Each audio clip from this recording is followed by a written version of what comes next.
অসম্ভব মজাদার ডিমের জর্দা বা ডিমের হালুয়া বা অনেকে আবার ডিমের মিহিদানাও বলে থাকে। কি করে খুবই সহজে অল্প উপকরণ দিয়ে তৈরি করবে আজকের ভিডিওতে সেটাই শেয়ার করব। আসসালামু আলাইকুম, কেমন আছো তোমরা সবাই? নতুন একটি রেসিপিতে তোমাদের সবাইকে স্বাগত জানাই।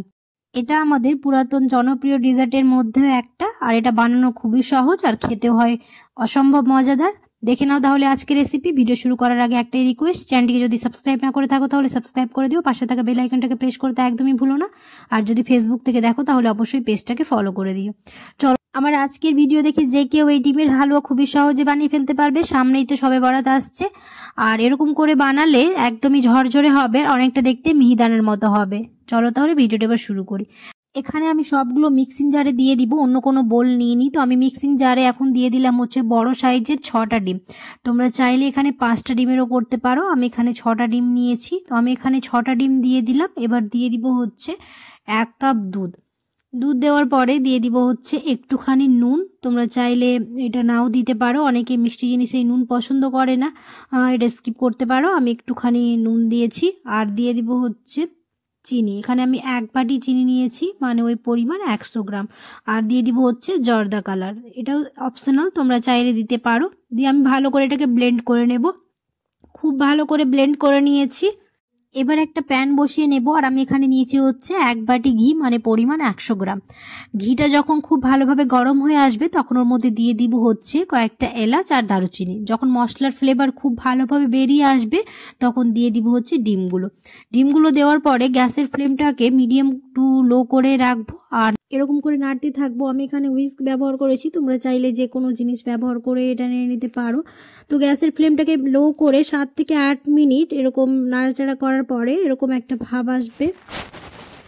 আরও এরকম বেশ কিছুক্ষণ এরকম করে নাড়তে থাকতে হবে যতক্ষণ এরকম একটা ছানা ব্যাপার আসছে। দেখতে পাচ্ছ এরকম একটা ছানা ব্যাপার এসছে। খুব ভালোভাবে আমি এরকম নেড়ে চেড়ে দিয়েছি। সমানে এরকম নেড়ে চেড়ে যেতে হবে, না হলে এরকম লেগে যাবে, তাহলে ভালো হবে না। এবার আমি এর মধ্যে দিয়ে দিব হচ্ছে একটুখানি কেওড়া জল।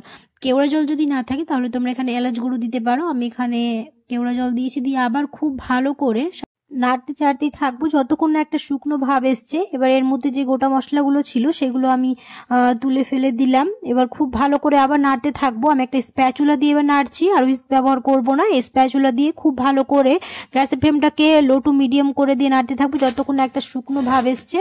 এই স্প্যাচুলা দিয়ে আমি খুব ভালোভাবে 7 থেকে 8 মিনিট নেড়ে চেড়ে দিয়েছি, আর জলটা হালকা শুকিয়ে এসছে, একটুখানি জল আছে ওর মধ্যে। এবার দিয়ে দিলাম হচ্ছে গুঁড়ো দুধ দেওয়ার পরে আবার খুব ভালো করে স্প্যাচুলা দিয়ে এরকম করে নাড়তে চাড়তে থাকবো। আমি এখানে টোটাল 4 চা চামচ গুঁড়ো দুধ নিয়েছি। দিয়ে খুব ভালোভাবে এরকম করে মিশিয়ে নেব। এরকম করে নাড়তেই হবে যতক্ষণ না একটা শুকনো ভাব এসছে। শুকনো ভাব আসলে আমাদের হালুয়াটা একদম রেডি হয়ে যাবে। আর একটু একটু করে জল এরকম শুকোতে লেগেছে, তো আমি এরকম করে সমানে স্প্যাচুলা দিয়ে ভালো করে নাড়িয়ে চাড়িয়ে দিয়েছি। এখনো পুরোপুরি শুকনো ভাব হয়নি, হালকা হালকা একটু জল আছে। আরো 4 থেকে 5 মিনিট আমি ভালো করে নাড়িয়ে চাড়িয়ে নেবো, তাহলে আমাদের হালুয়া একদম রেডি হয়ে যাবে। 4 থেকে 5 মিনিট আমি খুব ভালোভাবে নেড়ে চেড়ে দিয়েছি, আর আমাদের হালুয়া একদম ঝরঝরে হয়েছে, রেডি হয়ে গেছে। আশা করছি আমার আজকের রেসিপি বুঝতে তোমাদের কোনো অসুবিধা হয়নি। আর আজকের রেসিপি তোমাদের ভালো লেগেছে, যদি ভালো লেগে থাকে তাহলে অবশ্যই একটা লাইক করে দিও, কমেন্টে জানাতে ভুলো না কেমন হয়েছে। এবার আমি একটা থালাতে সার্ভ করে নেব। আর সামনেই তো শবে বরাত আসছে, যে কেউ বানিয়ে ফেলতে পারবে এই ডিমের জর্দা বা ডিমের হালুয়া। আর দেখতে পাচ্ছ কতটা টেম্পটিং লাগছে। আশা করছি তোমাদের ভালো লেগেছে। দেখা হবে খুব শিগগিরই পরের একটি নতুন রেসিপিতে। সবাই খুব ভালো থাকবে, সুস্থ থাকবে, সাবধানে থাকবে। আল্লাহ হাফেজ।